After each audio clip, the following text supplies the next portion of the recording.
For some of the movers this morning, let's bring in Jenny Horn, the co-host of Next Gen Investing. Jenny, always good to see you. I know you're looking at a couple of earnings movers this morning. Let's start with Berkshire Hathaway. Looks like it's up modestly following earnings Saturday morning. Fill us in on the highlights. Yeah, always they report on such a weird timing to me. It's always over the weekend, but nice to at least digest those numbers this morning here, as we did see a pretty big jump in their third quarter earnings while sitting on a record amount of cash, was something they also reported that was seen as a bright spot, as they did say they saw a few deal-making opportunities that's resulted then in this cash buildup. But they did say that based on their operating earnings, which do encompass some of their profits made from the myriad of these wholly owned businesses, as well as insurance, railroads, and various utilities, that total around $10.76 billion this quarter. That's 40% higher than the $7.65 billion earned from the same period a year ago.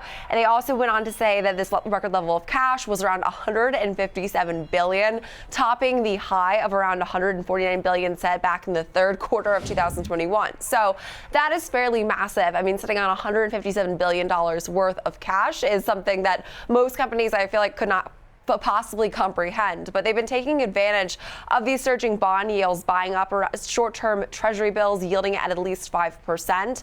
They own around $126 billion worth of these investments through the end of third quarter, compared to about $93 billion at the end of last year. They also said that they saw a slowdown in overall buyback activity that did surge to a record high during the quarter. Spent about $1.1 billion in their to repurchase shares, bringing their 9-month total to around $7 billion. So a company that is clearly flush with cash. They obviously operate very differently than most of the companies we discussed, Caroline, but I do always think they're very interesting because the timing of a lot of Buffett's recent holdings have been a little bit unusual. He was buying Oxy at pretty much like its highs.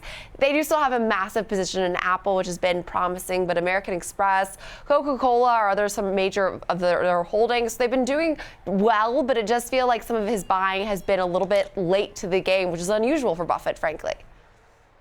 Yeah, but he's always looking at the long term.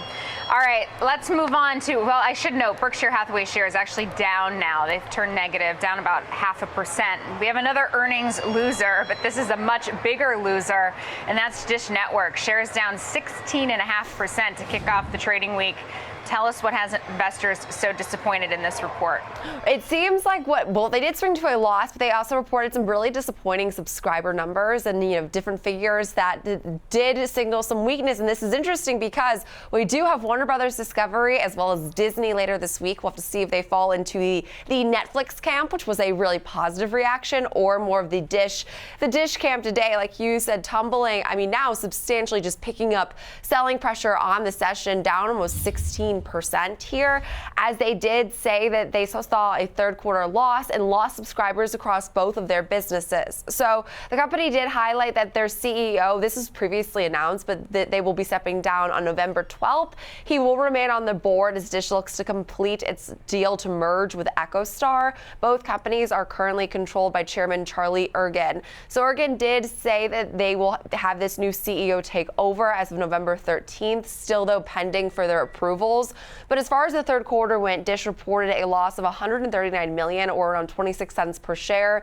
That was roughly a third of what they reported a year ago. We did also see that figure beat expectations ever so slightly. So that was something, miss expectations ever so slightly. But revenue was dragged down by subscriber declines across both of its pay TV and wireless businesses. They said that to help fuel these build-outs of their wireless networks, they also struck a deal Monday to sell their spectrum assets in Puerto Rico and the U.S. Virgin Islands, as well as about 120,000 prepaid wireless subscribers in those markets. So this is a company that right now is seeing the continuous impacts of cord cutting, frankly, and we're continuing to see, for that reason, a lack of growth and really a lack of excitement now going forward. I'm not terribly surprised that shares are down to this extent, Caroline. I feel like this earnings season we have seen nothing but outside moves, at least from what the options market had been pricing in. It seems like these massive moves are just a result. If you can't give really strong guidance and really strong optimism going forward, your stock just gets crushed.